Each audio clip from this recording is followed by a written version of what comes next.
also a ward in Chipata, which is Ukuse ward, where there was a death.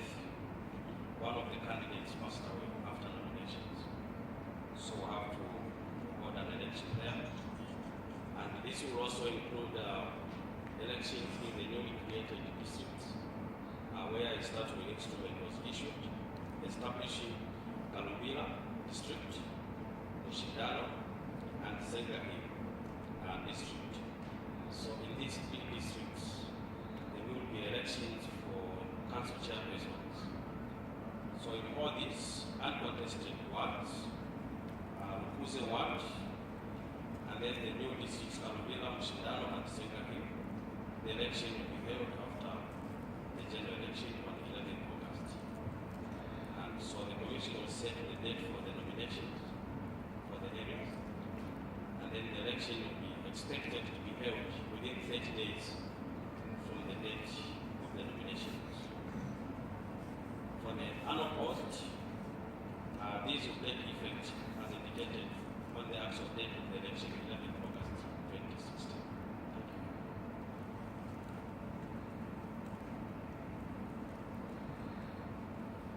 Thank you very much. We continue with updates. As you are aware, the chairperson has already indicated the ballot papers arrived yesterday.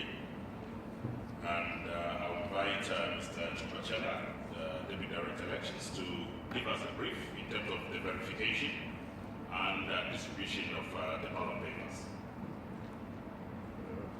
Thank you very much. As the chair has indicated, we did receive 2 cargo planes yesterday of ballot papers for all the 5 elections.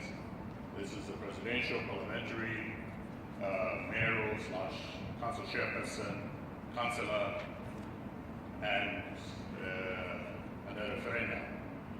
We received, in the first cargo plane, we received 155 ballots, and in the second cargo plane, which arrived at 1830, we received about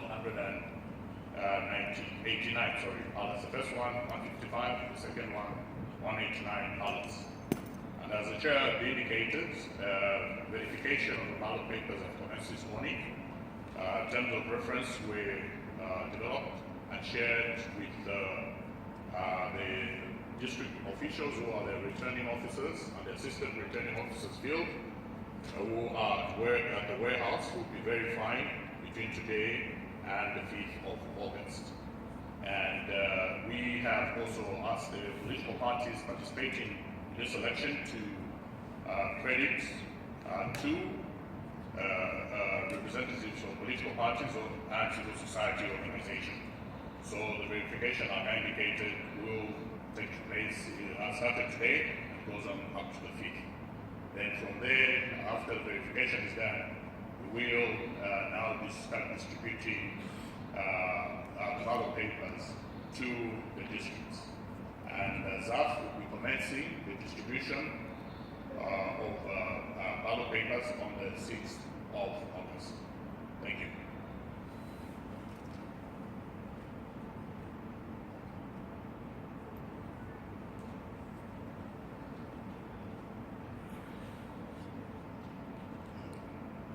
Also just being reminded, we will have about 117 polling stations that will be require air transport.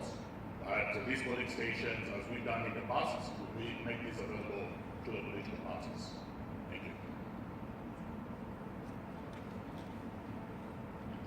Sorry, just to re-emphasize that the transportation that will be done by SAF is to those polling stations that require, that are inaccessible to them. So that's the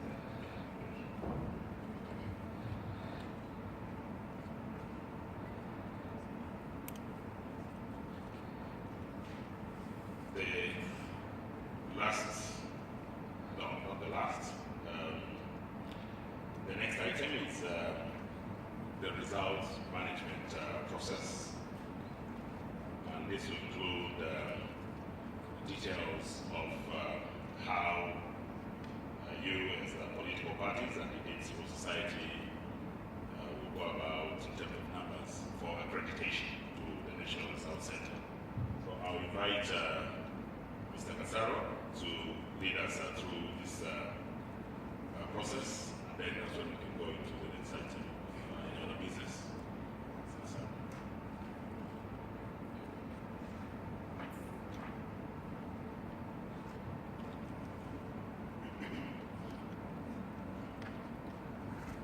Thank you once again, Mr. Kumar.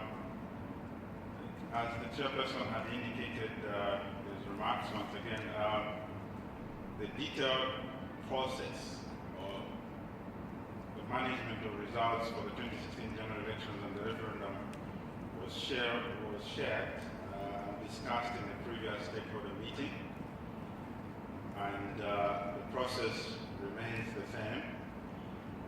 What I would like to highlight here is in terms of a quick overview is that as per practice, counting will be done at stream level, and the record of proceedings will be completed there, and that's taken to the presiding officer for the polling station for a summation of the figures for that polling station, and then physically transported to the constituency center. We will deploy a results management system there at the constituency centers that will be used for the collection to help in the tally, but also transmission to head office. And then here at Mulungushi will be doing the verification before the announcement by the commission. In terms of the detail here at Mulungushi, there will be 4 stages. The first is the verification after having the results been received, the verification by the assistant returning officer in the presence of political party agents, that is for the 9 contested parties, and then the second level verification by the commission. Then third is again the presentation to the agents of the contesting political parties before the announcement by the commission in the Swan Hall. Now, to this effect, I think in the folders of the front of you are terms of reference for the verification agents. I think we had discussed the process and the procedure, so we have reduced that into a set of terms of reference for the agents. Let me just quickly run through the document without necessarily reading through the process. I think item 1 highlights the stages of the verification process as agreed, and then really the attitudes, the purpose to enhance the transparency of the verification process and indeed the announcement. In terms of the numbers of the agents, the candidates, and again, as previously discussed, each presidential candidate shall appoint 3 agents to witness the verification, provided that only 1 agent shall be in the verification room at stage 1 at any given time to avoid congestion. And then the 3 will be in addition to the 10 agents. The presidential candidates will be allowed into the National Results Center. So for the political parties, the accreditation that begins on the 3rd, it's 10 agents for the National Results Center, and then an additional 3 that will be dedicated to the verification process to be taking turns. In terms of civil society organization and indeed other, the limit is 5, so it's 5 per organization to be accredited for the National Results Center. On page 2, we highlight the commencement of the verification. So the verification shall commence after the close of polls. So we expect that around 18 hours on the 11th, we will begin. We'll be here to await the receipt of results and then commence the verification and work through the night. Just some key highlights in terms of the responsibilities and the expected conduct for the agents is that they're expected to witness the verification of all the results, so that we expect that there should be 1 agent at all times in indeed sign for all the verified results. As the case is for the polling stations, mobile phones and indeed electronic devices are not permitted in the verification room. And then they will need to complete a login schedule to acknowledge its visit into the verification room. And then they need to witness, at the very least, the verification of the presidential election results for all the 156 constituencies. So the presidential election results is key, so they need to be there, must be throughout the process. And then they will be required to submit the full set of verified results to the election agent for their respective presidential candidates. So those are the highlights in terms of the terms of reference for the agents. As indicated by the chairperson in the chairperson's remarks, on 8th